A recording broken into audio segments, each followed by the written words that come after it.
Next Saturday is the 217th anniversary of the Battle of Trafalgar. And if you ask the average Australian why that was of any interest or significance to Australians, they'd say, can't imagine. It was a British battle fought on the other side of the world. What's it got to do with us? People didn't always think that way. But to go back to understand its significance, we need to look at what happened here in 1788. Lord Sydney's great gamble for a new British Empire in the Pacific was really behind the settlement of Sydney Cove. Yes, convicts needed to be moved out of hulks on the Thames, and there was no one else who was going to go there to on this extraordinarily long and difficult voyage to the other side of the world to found a new colony who wasn't compelled to do so. So it wasn't just a convict settlement. It was a deliberate strategic move into a newly contestable area of the Southwest Pacific where other European powers had their eyes firmly fixed.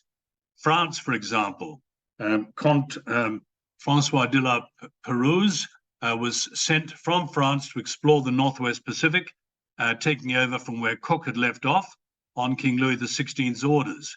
While he was there, news came through to Paris that this huge expedition was setting sail from Portsmouth, and by an extraordinary means, right across Russia, word was got to de la Pérouse to head south to Botany Bay to observe the arrival of this convict fleet, which had sailed 6 months earlier. Any suggestion that it was pure coincidence or that he was sent there to claim that area is just fictitious. He was there for a very good reason. He was sent there by his king. It was a tragedy for him and everybody on board, because when he sailed away in his two ships, he disappeared. And nobody knew what had happened to him until 1827. On the morning of his execution, Louis XVI is alleged to have said, "Is there any news of La Pérouse?" One of the youngsters who volunteered to go on that expedition was a young artillery student at the French military academy, one Napoleon Bonaparte from Corsica. He was keen on the idea of adventure, but he wasn't selected, which was a great tragedy for the world, because had he been selected, he would have died with La Pérouse and the world would have been saved potentially an enormous amount of bloodshed, and France itself from 15 years of futile warfare. But he wasn't selected, probably because he was a bit mouthy and not an ideal candidate for such a long trip, and he was left behind. The French did not accept the British settlement of New South Wales, meant that all of New Holland and Van Diemen's Land was now British territory, and they sent Antoine d'Entrecourt in Recherche and Espérance to Van Diemen's Land, searching for La Pérouse in theory, but actually scouting to see what was available that France could still claim. And of course, war came to Europe. Bonaparte, long before he was the emperor, became a brutal dictator who cost Europe, including France and Russia, millions of lives. He unleashed a pitiless world war, and he needed to be stopped at sea and on land. And that was the business of the British and others over the period leading right up from 1790 to 1815. It was a war for all the world's oceans. Bonaparte was a Corsican gangster who lived according to the code of his island, much more in common with the mafia than with statesmanship. Death is nothing, he said, but to live defeated and inglorious is to die daily. Eventually, as we know, he replaced the French monarchy with his own imperial dictatorship. So much for revolutionary principles. One of the places that he got to after he'd succeeded in his wars in Italy was Malta. And I bring this up because, of course, Malta becomes an important part of the British Empire. They surrendered, the Knights of the Hospital of St. John at Jerusalem surrendered to Bonaparte without a fight in 1798 as his fleet was making its way to Egypt. They loaded the ships with looted treasure from the island, from the Knights of the Hospital's great stores of wealth and treasure, and headed on to Egypt. And as we know, they won the battle of the Mamelukes with the Mamelukes in front of the pyramids. But of course, the fleet that was left behind at Abu Qir Bay was turned on by Nelson who managed to annihilate it. And that was really the end of Bonaparte's dreams of a French-Egyptian empire, and potentially going on like Alexander to India. That was always a bit far-fetched, but that was certainly something he had in mind. Now there you see the 100-gun French battleship L'Orient blowing up, and inside her were some of the finest treasures looted from the Egyptians, from the pharaoh's tombs, and also the loot that he'd taken from Malta. So an incalculable loss to humanity when L'Orient blew up. And of course, part of her mainmast eventually became the coffin given to Nelson by his captains, and in which he still lies inside St. Paul's. Bonaparte unfortunately escaped from Egypt. This was a great tragedy for the world. Nelson tried to catch up with him, but he just didn't have enough fast frigates. And he said, were I to die this moment, want of frigates would be stamped on my heart. And Bonaparte got back to Paris, of course, and thereafter took over all the power in the French state. Meanwhile, one Matthew Flinders, continuing Cook's work, is now in the area, working from Sydney in Investigator during the Peace of Amiens between 1802 and 1803, and his job is to circumnavigate what was then, of course, still called New Holland. And he took with him Bungaree, an Aboriginal sailor, whose picture you see there, and set off to make sure that there was no great gulf leading up from South Australia to the north, because nobody knew what lay in South Australia. And of course, simultaneously, Nicolas Baudin was sent by Bonaparte to this part of the world because there was still this idea that there might be a colony that could be carved out of New Holland. They met at Encounter Bay, perfectly amicable meeting. Neither country was at war at that particular time, and Flinders and Baudin were both navigators and very interested in what the other knew about what they had just been navigating past. Baudin died on the way back, and he had a very jealous 2IC called Perron, and he wrote a secret memo in 1804 to Napoleon urging that the French seize Sydney with French Marines sent to arm the Irish convicts so they could stage a rebellion, not an improbable scenario, disarm the British garrison and seize the governor. So that was his idea as to what to do. And Bonaparte, in theory, was interested in it, but even before Trafalgar, was a huge ask to get a French Marine battalion across the world in a state where they could fight and do what was asked of them. So there was never a plan to do it as such, only a suggestion from Perron. Whatever his plans may have been before Trafalgar, after the defeat in 1805, Bonaparte had no illusions about seizing New South Wales. It was now logistically impossible. He didn't have the means, and he certainly didn't have the capability for sending a French fleet to reinforce any gains he might have made there. So Sydney was an ocean too far for Bonaparte. And of course, at Trafalgar, there was a smashing victory, and it severely limited French imperial ambition beyond Europe. And importantly, it kept Russia in the war. Britain did not wish to fight alone. Every time Britain had a success, it encouraged the Tsar and later the Prussians to come in and remain on Britain's side. And that was important. Of course, I'm not going to go into it here because everyone watching knows exactly what happened on the 21st of October. Suffice to say that it was a great breaking with tradition. Normally, fleets of ships hove up alongside each other, blasted away somewhat negligently until they ran out of ammunition. They drifted apart. That was not Nelson's way. He formed up in two lines. He took the pain and the punishment as the two lines of ships, his own and Collingwood's, descended on the French fleet, and he cut off the Franco-Spanish van so that he only had to contend with the ships that were immediately within his reckoning. And he lost his life doing so. His 2IC that day was Vice Admiral Sir Cuthbert Collingwood. He went on to become the great implementer of the success at Trafalgar.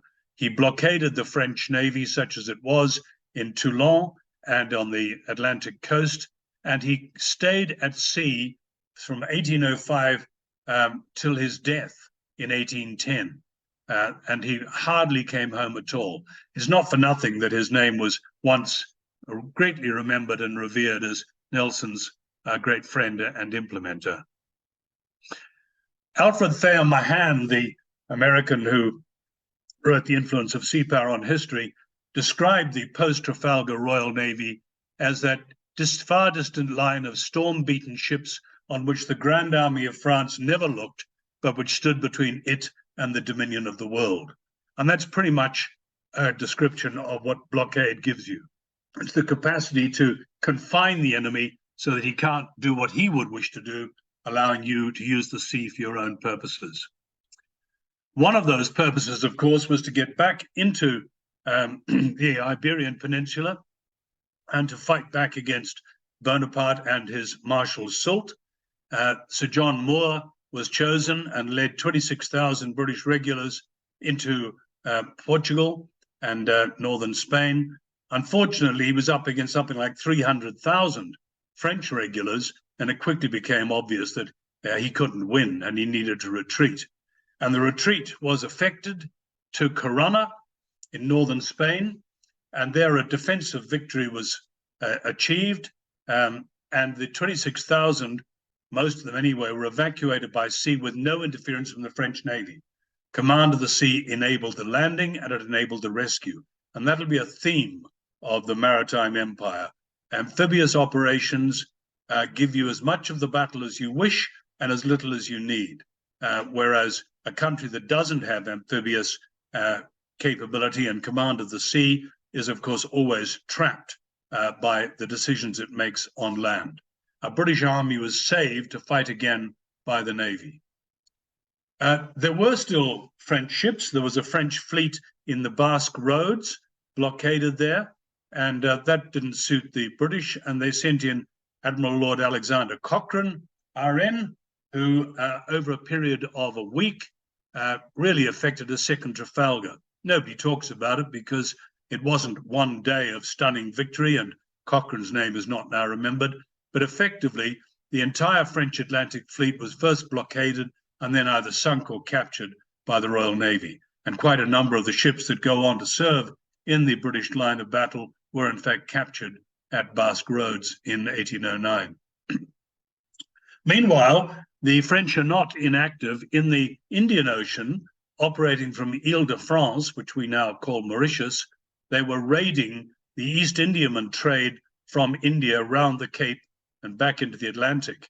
In 1806, the British lost 4 RN frigates and 7 East Indiamen to the 6 very competently manned and fought French frigates operating. This was the worst defeat suffered by the Royal Navy during the entire war, and it left the Indian Ocean and its vital trade convoys via the Cape exposed to attack. One of the things that they were bringing from India was saltpeter. Saltpeter is vital to the making of gunpowder, and the British Army needed that gunpowder. It wasn't optional. There was no other great source of saltpeter in the world, and it had to be got to the British Army if it was going to fight Napoleon. So a decision was taken that this was a classic case of a job for the Royal Marines. And in 1810, Ile-de-France was attacked and taken from the sea by the Royal Marines, and the threat to British commerce in the Indian Ocean was eliminated in a swift amphibious operation. The French frigates were seized, Ile-de-France became Mauritius and became a British dependency, and it sealed the Indian Ocean off from the French, who no longer had the capability to interrupt trade. But that's a classic example of amphibious capability being used to advantage. In the Adriatic, a young man by the name of Sir William Hoste, or he became Sir William Hoste, fought a long since forgotten battle at Lissa against the Venetian and French frigates, and he flew his signal, "Remember Nelson," as they went into battle. William Hoste took on and defeated the French flagship and scattered the rest of the Franco-Venetian fleet. The Royal Navy was now fighting every battle with France with a Nelsonic tradition of victory behind them, which gave them a morale advantage that was incalculable. Then, of course, war broke out with the Americans in 1812. Now, the Americans claim they won the war because they won the Battle of New Orleans, which was fought after the peace had already been signed. And of course, Fort McHenry didn't fall despite the rockets' red glare and bombs falling in air, all that stuff. But the truth is that the only thing that mattered in the War of 1812 was the American determination to go north and attack Britain's colonies in what's now Canada. After the American War of Independence, large numbers of British Empire loyalists fled north from American persecution and settled what is now Canada. And they were not enthusiastic about being retaken into the North American shield and the United States by the invasion and occupation. Now, it mattered that there was sea power involved in this because the British were able to, first of all, defeat the immediate threat off the coast in the case of the Shannon and Chesapeake battle. And then later, as we'll see, they were able to put pressure in the Chesapeake Bay area and prevent the Americans from diverting all their strength going north into Canada. There's Shannon. Shannon was operating day in, day out, firing at barrels in the sea and training its men, whereas Chesapeake, of course, was in Boston Harbor. And one of the things we know is that if you want to win battles at sea, gunnery has got to be excellent. And it was Royal Navy training in gunnery and battle experience which counted against the United States Navy in that encounter. However, under John Paul Jones, the young United States Navy then took on and defeated 2 British frigates, which were convoy escorts in the North Sea. Constitution was a much bigger, heavier, and better armed vessel than these smaller Royal Navy ships. Constitution never came up against a British line of battleship. If John Paul Jones had come up against a 74 or 100 gun ship of the Royal Navy, he would have been in a lot of trouble. But quite rightly, the Americans celebrate the victories of the young United States Navy in its encounter with British frigates. But what really mattered was the British ability to put troops ashore in the Chesapeake and to put pressure on the Americans to desist from their attempts to take Canada by force. Had they done so, the United States would now stretch from the Rio Grande to the Arctic Circle. That's what was at stake in the 1812 war. And it didn't work, partly because of the skill and success of Canadian irregulars and the British Army in defeating them, and the weather, but also because they simply didn't have the capacity to defend themselves in their heartland, which was Baltimore and Washington, and to be pursuing dreams beyond the Great Lakes. So the British burnt the White House. Well, why did they do that? Well, because the year before, the town of York, now known as Toronto, was burnt to the ground by Americans who'd gone north with the intention of destroying Canadian ability to govern themselves. So that's the explanation for that particular tragedy. And of course, the Americans remember it as a heroic moment in their history, and one can understand why they do. But this is what was really all about. It was about getting men ashore in the Chesapeake, able to put that pressure on Baltimore, which was the more important city, and also onto Washington. Fort McHenry was never taken, but it certainly came under fire. And it was partly as a result of that and the blockade of American cities and the trade that went with the commerce to Britain that the peace treaty was signed. Meanwhile, back in the peninsula, Wellington has taken over the job from Moore, who was killed at Corunna, of trying to occupy the, with the assistance of the Portuguese army, the French who've invaded Spain and are threatening to take Portugal, Britain's oldest ally, as well.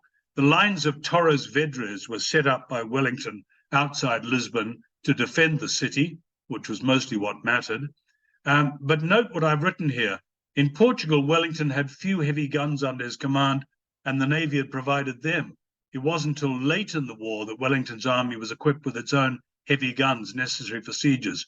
Until then, the Navy did its best in this vital role. In other words, Wellington wasn't just receiving food and reinforcements and horses and equipment by sea, he was also receiving guns and the gunpowder made from the saltpeter that the Navy was now able to convoy through from India. Of course, Waterloo is the culmination of a decade, 1805 to 1815, of blockade. It kept the Allies in the war, that blockade, and it made sure that when the British came to fight, they didn't fight alone, they had the Prussians with them. And we really should consider Waterloo an Anglo-Prussian rather than just a British victory. It certainly was the case that, as Wellington said, give me Blucher or give me night, and Blucher turned up just in time. After Waterloo, Bonaparte surrendered and was taken across the Channel by the Royal Navy. And in Torquay, in Devon, people came out in boats hoping to see the captive Corsican tyrant. He anticipated being allowed to go ashore and live his life as a quiet country gentleman like his elder brother. He was somewhat deluded if he thought that, because, of course, after he'd escaped from Elba once, he was certainly not going to be given another chance to restart the wars on the continent. And so he was shipped off on HMS Bellerophon, very lucky not to be tried and hanged for his crimes against the peace of Europe. And he must have realized the scale of what he was up against while sailing in Bellerophon, because he famously wrote, "Wherever the British Navy could float a ship, they opposed my plans." In other words, he finally understood the significance of sea power to grand strategy. That had never really been top of his list of things. He once said that he was a hero on land and a coward at sea. After the British Parliament outlawed the slave trade, there was 60 years of British naval patrolling to suppress the Atlantic slave trade. We hear a great deal about Britain as a slave power, and of course it was, and slavery went on in the Caribbean long after the slave trade had been suppressed. But after Trafalgar, and while the war was still going on, the Royal Navy established the Preventative Squadron, which operated all those years off the West African coast and saved millions of black lives who would otherwise have been lost. And there was no inconsiderable cost to this. Something like 10,000 Royal Navy sailors died on duty, mostly from sickness and in battle with slave ships. There is also some suggestion that as it was no longer possible for the Americans to import slaves directly from Africa, the value of slaves went up. I'm not sure how much truth there is in that. But it's still worth pointing out to those who think that the balance sheet is only ever one way, that this was a major humanitarian effort made by Britain and its Royal Navy to prevent the worst excesses of the Middle Passage. Another place where slavery was opposed was, of course, Algiers. Christian slaves had been being seized from across the Mediterranean and indeed from the coast of Ireland and from Cornwall and Devon for centuries. White Christian slaves were taken back to serve in North Africa in particular, and the piracy on ships going through the Mediterranean became intolerable. So Admiral Sir Edward Pellew, one of Nelson's band of brothers, was sent off with a major fleet to tell the Dey of Algiers, the local potentate, that he was going to free up all the European slaves under his command, or his palace was going to be bombarded to bits. He could take his choice. He refused initially, so the fleet went in, and unfortunately, there were 900 Royal Navy sailors killed in action as they came under bombardment from the fortresses in the Bay of Algiers. But eventually they got in, they did what needed to be done, and the Dey of Algiers did indeed free 3,000 European slaves. Unfortunately, he probably seized exactly the same number of Jews who he put under slavery. So I'm not defending this as an example of humanitarianism pure and simple, merely pointing out that everybody needed to get on top of piracy and slave trading and seizure of slaves. I've recently come back from Catalonia, and there most of the coastal fortresses were put in place in order to allow villagers to flee inside them when slave ships appeared off the Spanish coast throughout the European Middle Ages. British naval assistance in the Greek War of Independence was significant. The Battle of Navarino was fought in 1827, was an Anglo-French fleet there. They destroyed the Ottoman naval forces, and that certainly contributed to Greece being able to win its War of Independence and get clear of the Sultanate and become a nation again in 1830. And there is still gratitude expressed in Greece for that. What else do you do with a navy that is no longer needed to fight major battles? Well, you start exploring the world. And the two ice-strengthened ships, Terror and Erebus, later tragically lost with Franklin in the Northwest Passage, they sailed into the Antarctic in 1841, 42, and 43, 3 seasons in a row under James Clark. This was at a time when, since Cook, almost nobody had actually seen the Antarctic continent. Cook hadn't, because he could not get past the ice shelf that now bears Ross's name. The ice smashed against the ship so violently that their mast shook at a beating that would have destroyed any ordinary vessel. The most significant danger they came to was when these ships, which were entirely sail-powered, remember, nearly collided, which would have been a disaster for both of them. What else do you do? Well, of course, famously, the voyage of the Beagle, 1831 to 36 around the world. Charles Darwin was the young man who was taken along on the surveying voyage as a naturalist. He wasn't then thought of as being an important component of what was being done. Robert Fitzroy was the important man. As captain of the Beagle, he was sent to chart the South American coastline, and in particular to get much more accurate charts of the Magellan Passage and Drake Passage to make sure that fewer ships were wrecked going through there. This was long before the days of a Panama Canal. It was an important waterway for getting into the Pacific.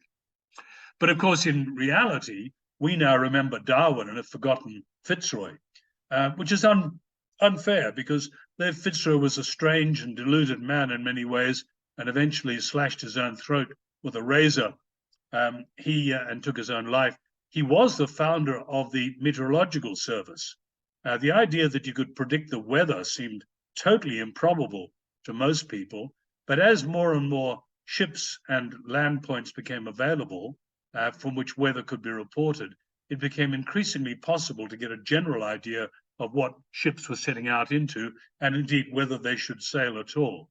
So one's an intellectual achievement, pure and simple. The other is also a physical achievement of Fitzroy's in setting up the Meteorological Service, which we now take so much for granted. Making the sea safe involved putting in lighthouses and charting dangerous reefs, where other countries took the view that charts were national secrets. The Royal Navy's Admiralty charts were fully available to the mariners of the world and must have saved countless ships and their passengers and cargoes across the world's sea lanes. And of course, we have around our coast many lighthouses that were put in with British capital in order to make sure that passage to and from the United Kingdom was less hazardous than it would otherwise have been. Trade followed the flag, it always does, and the British Maritime Empire expanded every decade from 1815 onwards. New Zealand is an interesting case study in what the Navy brought to the whole business of colonization. William Hobson was an RN captain who was sent to the Bay of Islands to see what he could do about the appalling situation in which Maoris were being preyed on and exploited by whalers and sealers and other ne'er-do-wells who would turn up with ships, some with guns, and effectively make life impossible for the local Maori people. The decision was made by the British government to offer legal protection to Maori tribes in both the North and the South Island. And tribes came to the Bay of Islands, to Kororareka, now Russell, and the Waitangi Treaty House, where James Busby, the British resident, made his home available, to sign a treaty whereby, from the Maori point of view, the shadow of the land would pass to Queen Wikitoria, but they would retain the substance of the land. That's certainly what they thought they were signing with the Treaty of Waitangi, and the two different translations bear certain differences in interpretation. But Hobson was an honest man trying to do his best to secure justice and peace for Maori tribes in New Zealand. He wasn't thinking in terms of it becoming a place where huge numbers of British settlers would go. That thought, I don't think, ever crossed his mind. It was a hellhole of the Pacific, and something needed to be done. And there you see the signing of the treaty by Maori tribes. Now, very shortly after the signing, the French Nantes-Bordelais Company's ship arrived, claiming that they owned a large chunk of Banks Peninsula, near where Christchurch is today. They had negotiated for it with the Maori tribe down there and had bought it from the Maori, from their point of view. They had 65 settlers on board, all of whom fully anticipated living under the French flag in a new French colony. Well, they were in a fairly terrible state, these French settlers. They were allowed to come ashore by Hobson, and who set up their bread ovens, and they settled down to restore their spirits. Meanwhile, Hobson sent HMS Britomart under the command of Captain Owen Stanley down to Akaroa on Banks Peninsula, where the French were heading, and there, of course, they set up the British flag. And that reinforced British sovereignty over Akaroa. Two Maori tribes from the area had signed the Treaty of Waitangi, but just in case anybody was in any doubt, when the 65 French settlers and Bishop Pompallier arrived a week later, they could live there as French people, but they lived there under a British magistrate under the Union Jack. And of course, that completely choked off the resupply of French settlers coming as government migrants from France. Both islands of New Zealand were now indisputably British, and that hadn't been entirely clear before Britomart went down there.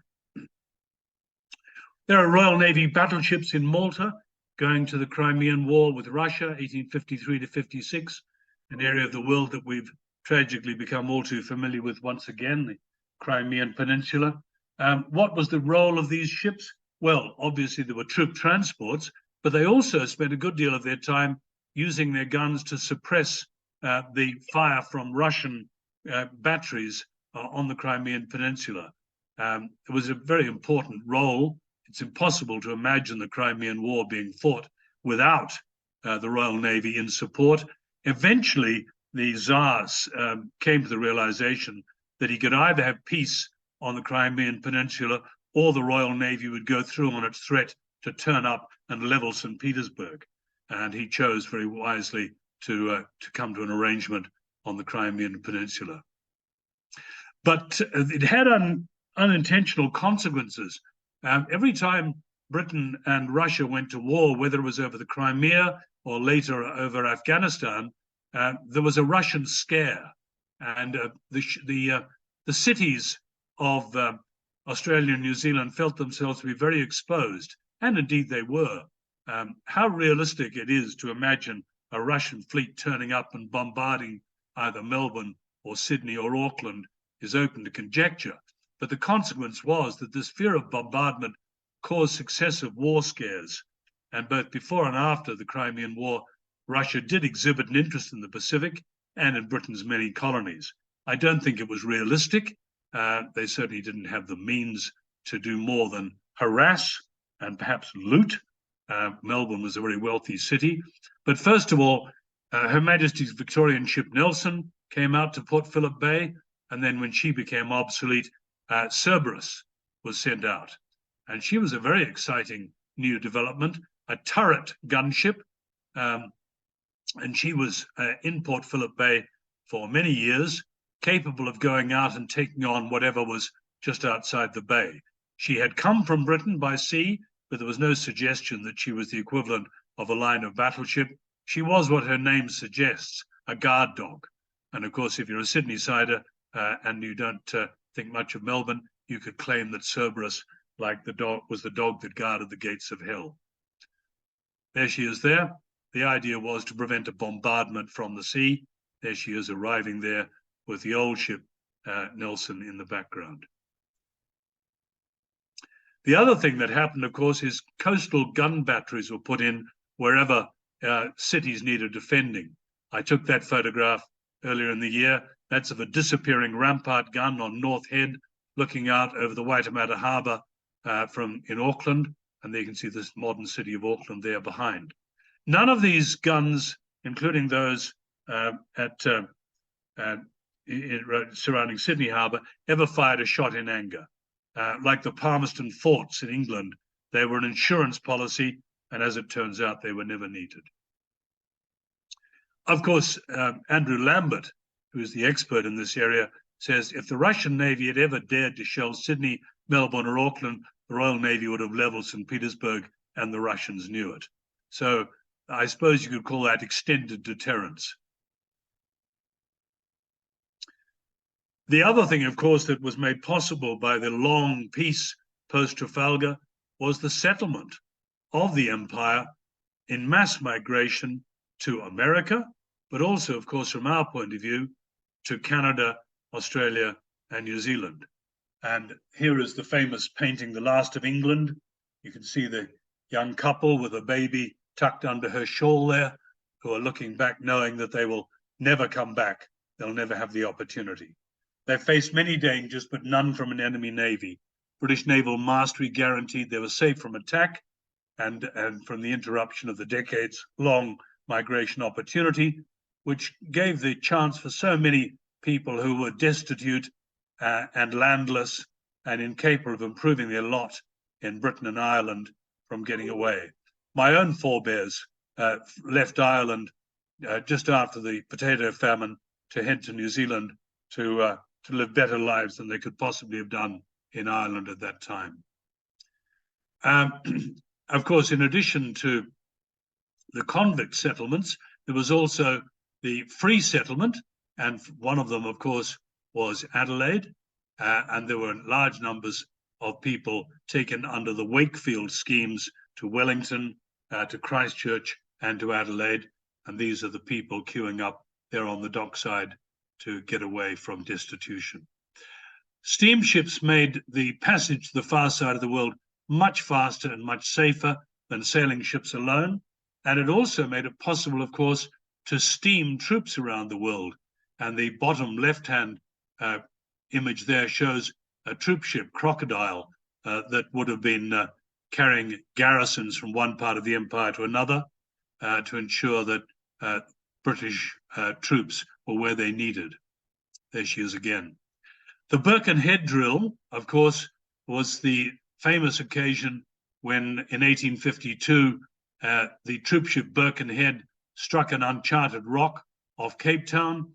There was no chance that the majority of men were going to be able to get away, and the women and children were put into the only available small boats and allowed to escape before the men were given the opportunity to try and save themselves. Most famously, of course, the Birkenhead drill was enacted during the sinking of the Titanic in 1912. It wasn't fun going by sea all those long sea miles to the other side of the world. There were tragedies when children died of scarlet fever. It was a fairly awful experience for the majority of families traveling so far. And of course, very few of them could ever return. There's East Circular Quay in 1866. I'm just making the point that war was no impediment to maritime trade and communications, and it became swifter and swifter and more efficient way of getting goods and people around the world. Trade and migrants came by sea to Australian and New Zealand ports to build the colonies and make lives better using British-made manufactured goods. And in return, back to the mother country went wool, wheat, and gold. which enriched Britain and the textile industry and fed the people of Britain. And of course, the gold was also made good use of as well. But that's what Britain essentially needed from its colonies, somewhere for people to go and to get raw materials back from. It was a mercantile arrangement. Over 75% of the world's ocean-going ships were British-owned at that time, and they carried the goods that went by sea all the way around the Cape of Good Hope, all the way up the Atlantic. That changed, of course, when the Suez Canal was put through. There's Benjamin Disraeli, who was the great architect with the French of getting the Suez Canal dug and made, and it was opened in 1869, and that made the sea lanes of the world much faster and safer. And east of Suez was no longer quite as difficult to get to as it had been hitherto.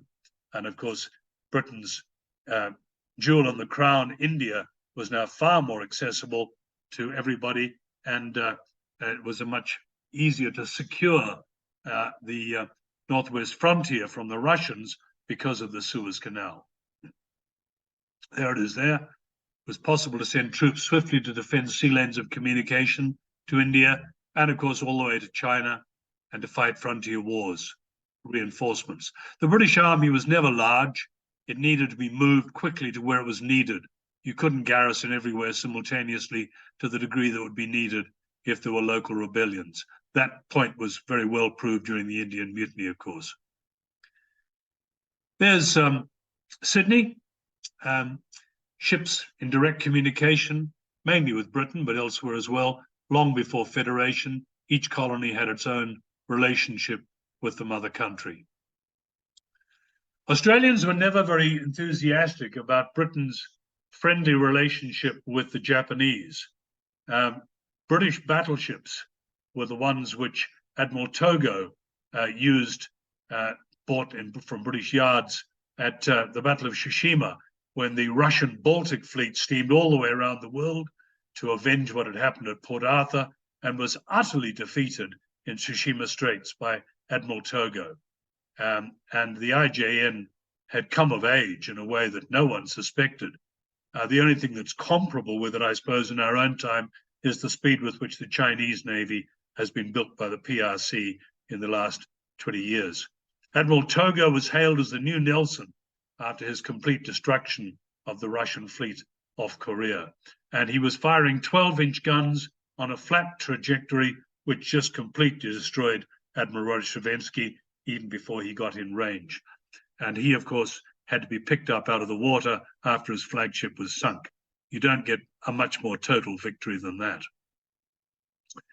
In 1905, in Sydney, and also in Newcastle, Brisbane, and Melbourne, there were enormous celebrations to remember Trafalgar a century on. And Australian flags were flung out in cities. Loyal and patriotic speeches were made according to Trove. There were reenactments.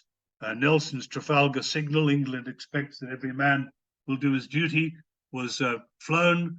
The town hall was packed with people, all of whom wished to pay tribute to Nelson and what he'd achieved for Australia. Impossible to imagine anything remotely like that happening today, because memories are pretty short. And of course, in 1908, an event occurred which rattled the British. The Americans were about to send a great white fleet around the world. This was Mahan's fleet that Roosevelt had built, and they had no intention of calling into either Australia or New Zealand, but both countries' prime ministers got in touch with Roosevelt and asked if they could be sent. So that's Richard John Seddon in New Zealand and Alfred Deakin in Australia. And the Americans were very happy to come to both countries. My grandmother, as a young soprano, sang on board the American flagship in Auckland Harbour and was given a magnificent photograph of the fleet at anchor, which hangs now in the RNZN Museum. But in Sydney, the same thing occurred. Huge numbers of people came out to see these American battleships, 16 of them steaming into Sydney Harbour and then going on later down to Melbourne. And it only underscored for most people the fact that the British were only sending one guard ship per 5 years to this part of the world, whereas here are the Americans with 16 modern battleships steaming across the Pacific. And consideration had to be given to where exactly Australia's future security lay. There is HMS Powerful, the last of the Australasian station Royal Navy battleships. Well, in fact, it wasn't a battleship, it was a heavy cruiser. And that she was withdrawn in 1912. By that stage, it was obvious that the Royal Australian Navy had to be re-equipped and given the capacity to defend this part of the world from not just the Japanese, who were notionally British allies, but from the German Far East Fleet based in northwest China. That was what was obsessing people by 1912. And so HMAS Australia, a 12-inch gun battle cruiser, and a range of light cruisers and destroyers were built in Britain, and they made up the first fleet unit.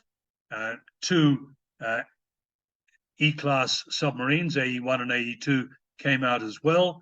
They came the year before, or it came the year after in 1912. This fleet was seen by 1 million Sydney-siders steaming in to Sydney Harbour in October 1913. There's a strong case for saying that Australia has never made a better defence investment than it did in this first fleet unit, because it went to war within 12 months. And had it not been here, then it would have been a very different matter. The German Admiral Count Graf von Spee wrote to his wife saying, well, of course, things have changed now. We will have to avoid at all costs HMAS Australia, because she completely outranges every German gun in the Pacific. And indeed he did. But that's a story for another day. The enthusiasm for the Royal Australian Navy was palpable. The Navy needs you, don't read Australian history, make it. I don't know why they've got a red ensign there, but that's obviously a mistake by whoever made up that poster. The image that you see on the right-hand side is of Rear Admiral George Patey, a Royal Navy officer now working for the Royal Australian Navy, or the Australian government, as our fleet commander. And he is taking over from Admiral King Halsey. Sorry, I lost the name for a moment there. This is the moment of handover. This is the moment when the Royal Australian Navy becomes commanded by the Australian government with its own ships. And that's an important moment in our national history. If at some point someone had said that the future iconography of Australia would be the digger, would be the soldier, that would have seemed very far-fetched at this time. The Navy was the professional service. The state militias were very small scale by comparison, made up of very fine people, but certainly not thought of as having the great capability which they did demonstrate later during the First World War. It was the Navy that the people of Australia relied on and thought was going to dominate the future of Australian security. So, in August 1914, the Australian Navy was, as Sir George Patey, the fleet commander, said, in all respects ready for war, and it steamed off from Sydney, and in the case of HMAS Australia, did not return again for another 4 years, having spent most of that time, of course, with sister ships in the battlecruiser squadron at Scapa Flow. But there it is. That's the end of the period we're talking about, stretching for 110 years, really. Trafalgar was fought when Sydney was still an indefensible village. And I contend that Trafalgar was the most important battle in Australia's 19th century history. But that is, of course, open to contradiction by others if they choose to do so. But that's certainly the way it looks from my perspective, because without Trafalgar, it's hard to imagine the peaceful settlement of this country being so easily achieved. So we still have an immortal memory, that of Horatio Lord Nelson, and the Royal Navy still, of course, toasts him every 21st of October.